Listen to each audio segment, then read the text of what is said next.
Assalamualaikum warahmatullahi wabarakatuh. Nama saya Rangga Dava dari kelas 1251 absen 15. Hari ini saya akan mengulas sedikit tentang perkembangan iptek di Indonesia dan pengaruhnya di bidang politik, ekonomi, sosial budaya, dan hankam, pertahanan dan keamanan. Yang pertama adalah aspek positif perkembangan iptek di bidang politik. Di bidang politik, masyarakat bisa tahu tentang kinerja pemerintah dan mereka bisa mempunyai kontrol penuh terhadap setiap tindak tanduk pemerintah gitu. Jadi demokrasi menjadi lebih berjalan dengan adanya perkembangan iptek seperti ini. Masyarakat bisa tahu bahwa pemerintah menjalankan tugasnya tanpa ada unsur KKN juga. Yang kedua adalah sisi positif perkembangan iptek dari di bidang ekonomi, yaitu makin meningkatnya investasi di Indonesia sehingga bisa menaikkan PDB kita, itu pendapatan domestik bruto, yang dimana itu menjadi tolak ukur kita menjadi sebuah negara yang maju selain indeks manusia dan lain-lain. Yang kedua adalah makin terbentuknya pasar multinasional yang didominasi barang produksi dalam negeri. Yang ketiga mendukung para pengusaha untuk meningkatkan efisiensi dan harga-harga akan semakin turun. Yang keempat meningkatkan kesempatan kerja dan juga devisa negara. Ya, memang untuk beberapa belakangan ini cadangan devisa agak turun, tetapi selanjutnya pasti akan bertambah lagi. Yang kelima adalah meningkatkan kemakmuran rakyat, dan yang keenam adalah menyediakan dana tambahan untuk pembangunan ekonomi.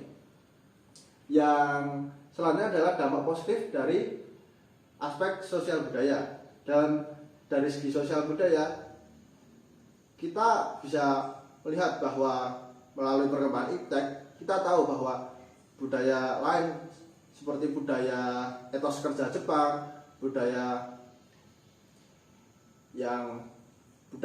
anti korupsi di Cina dan yang lain-lain, itu merupakan sesuatu yang patut kita contoh, sehingga dampak positifnya adalah kita bisa mencontoh hal-hal atau kebudayaan yang baik dari negara lain.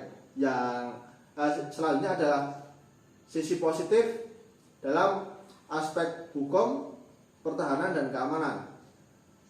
Salah satu yang paling penting yaitu meningkatnya supremasi hukum di Indonesia dan meningkatnya partisipasi sipil dalam pertahanan dan keamanan.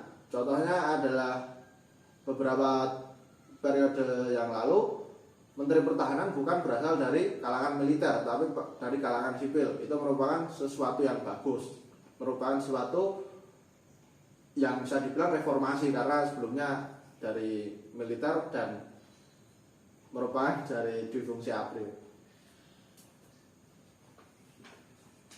Oke, yang selanjutnya adalah pengaruh negatif iptek bagi kehidupan bernegara di Indonesia. Yang pertama, negatif di bidang politik.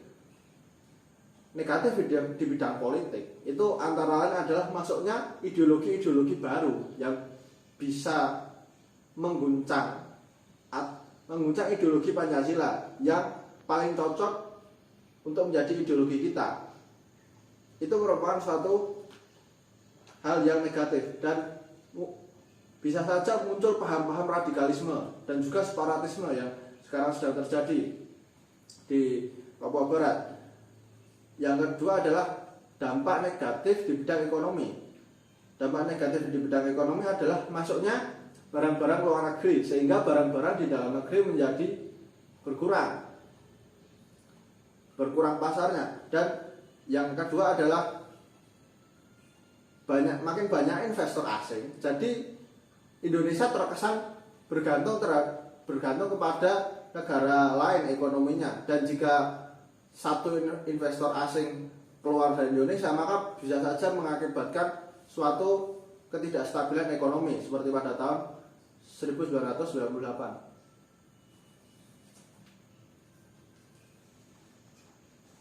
Dan yang ketiga adalah ekonomi Indonesia bisa saja diatur oleh asing karena ketergantungan tadi, pemerintah hanya sebagai regulator saja, sedangkan orang-orang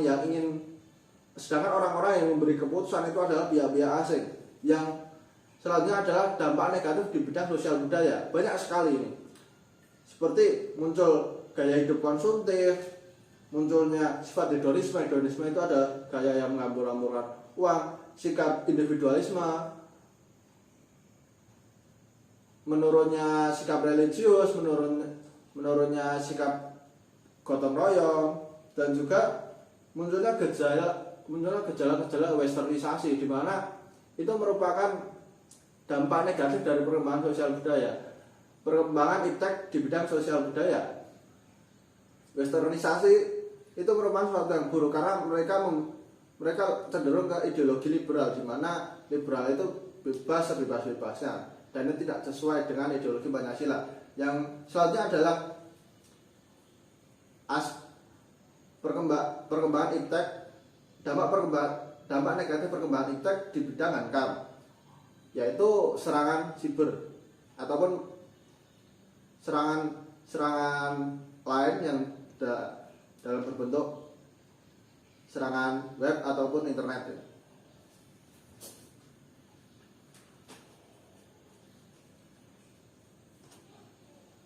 Ya, selanjutnya adalah bagaimana kita menyikapi terhadap perkembangan iptek yang sekarang sedang merajalela. Kita harus mempunyai sikap bertanggung jawab. Ada 3 cara untuk menyikapi ini, yaitu dengan cara terbuka, selalu terbuka, menerima seluruhnya. Yang kedua adalah menutup diri. Yang ketiga adalah selektif. Jika kita sangat terbuka terhadap arus perkembangan iptek, maka budaya-budaya di Indonesia akan tergerus dan hilang, tergantikan dengan apapun yang menjadi tren pada saat itu. Yang kedua adalah menutup diri. Ini merupakan sesuatu yang mustahil karena dengan adanya WTO, AFTA, dan yang lain-lain, berarti Indonesia berhubungan dengan negara lain.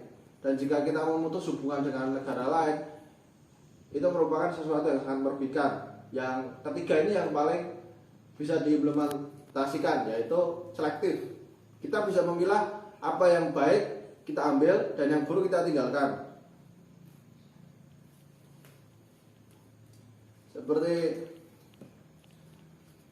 sikap selektif di bidang politik, yaitu kita harus paham apa saja yang sekiranya bisa mengguncang Pancasila. Kita tidak boleh mengambil paham-paham seperti itu dan tetap berpegang teguh terhadap Pancasila.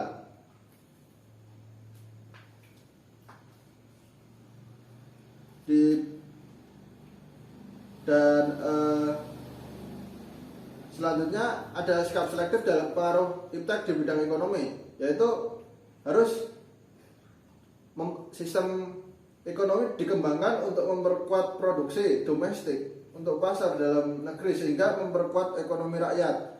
Pertanian harus dijadikan sentral utama karena masyarakat kita merupakan masyarakat agraris. Industri-industri besar harus menggunakan bahan baku dari dalam negeri sehingga tidak ada ketergantungan, dan diadakan perekonomian yang berorientasi pada kesejahteraan rakyat dan tidak bergantung pada negara terhadap lembaga-lembaga di dunia, contohnya WTO, IMF, dan yang lain-lain. Tapi itu sepertinya sangat susah. Yang terakhir adalah sikap selektif di bidang sosial budaya. Di bidang sosial budaya kita harus terbuka. Walaupun terbuka, kita tetap harus selektif terhadap apa yang baik dan apa yang buruk. Yang buruk kita tinggalkan, yang baik kita ambil dan kita jadikan menjadi kebiasaan kita. kita tidak bisa menutup diri, tapi kita juga tidak bisa menyerap semuanya. Jadi kita harus selektif. Ya, sekian dari saya. Wassalamualaikum warahmatullahi wabarakatuh.